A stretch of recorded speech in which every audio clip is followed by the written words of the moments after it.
In this video, we're going to be looking at valence electrons and the chart. It turns out that the chart is a handy tool for discovering how many valence electrons an element has if that element appears in either the S block or the P block.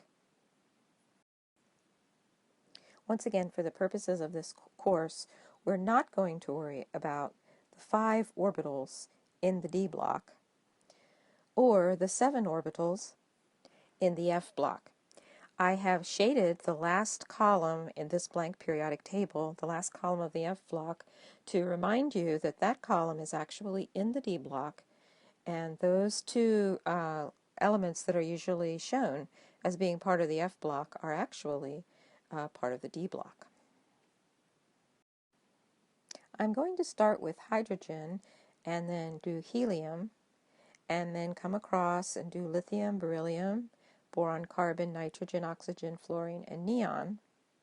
Then I'm planning to go back down the noble gases and also finish the alkali metals to start our investigation of how the chart relates to the number of valence electrons in the elements in those two blocks.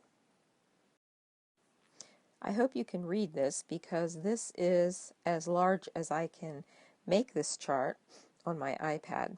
But you'll see hydrogen with its 1s1, helium with its 1s2, lithium with its 2s1, beryllium with its 2s2, boron with its 2s2, 2p1, carbon with its 2s2, 2p2, and so forth across the table. So where are the valence electrons? They're in the highest energy level. And right now in row 1, the highest energy level is 1. And so hydrogen, it turns out, has 1 valence electron, and helium has 2. Lithium, it turns out, has 1 valence electron, and beryllium has 2. When we get to boron, we have 2 orbitals at the same energy level, so we add the electrons. Beryllium has 3. Carbon has 4. Nitrogen has 5. Oxygen has 6.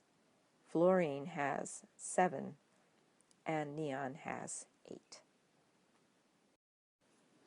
Did you hear me say beryllium when I meant to say boron?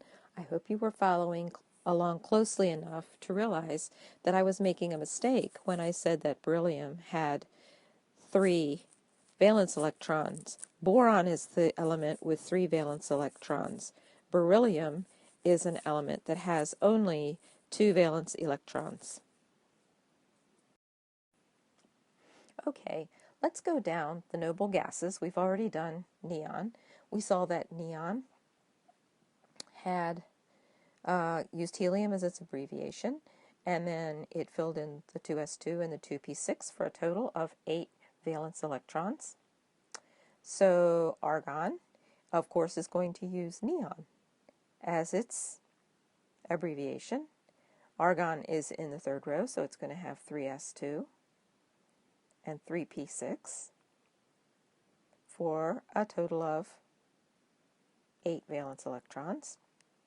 Krypton will use argon as its abbreviation, and then it will have 4s2, but now we have 3d10 before we have 4p6.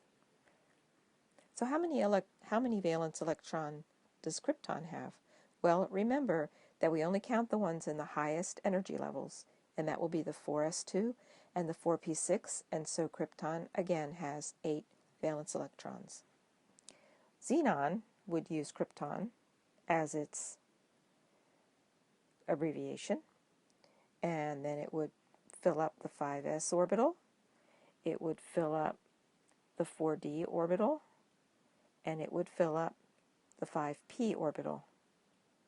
And once again, we only want to worry about the outermost, the highest energy level orbitals to find the valence electrons, and so we see that xenon has 8 valence electrons.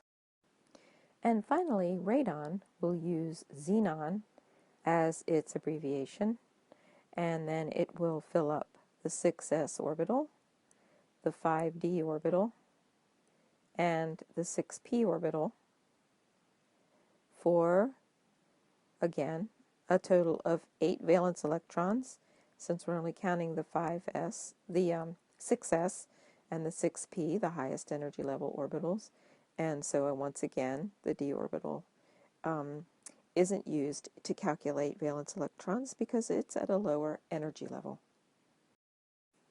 So now, if we look at the noble gases in the periodic table, we see how their configurations are so similar, starting with neon.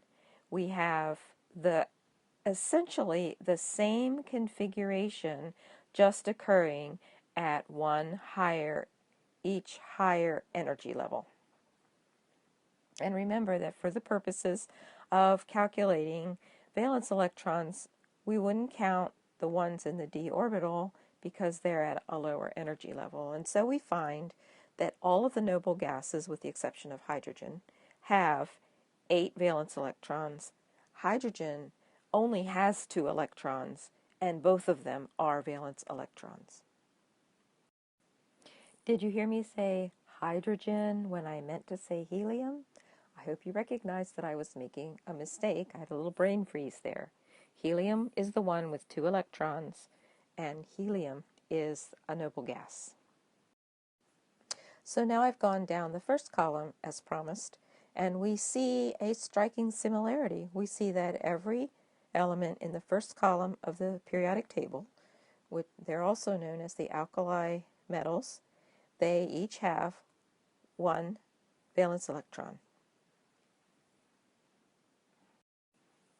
So we've now begun our investigation into how the periodic table is a tool for determining valence, the number of valence electrons. We've seen that every element in column 1 has 1 valence electron, and we've seen that all of the noble gases, with the exception of helium, have 8 valence electrons, and that helium has 2 valence electrons because it's the only amount of electrons that it has.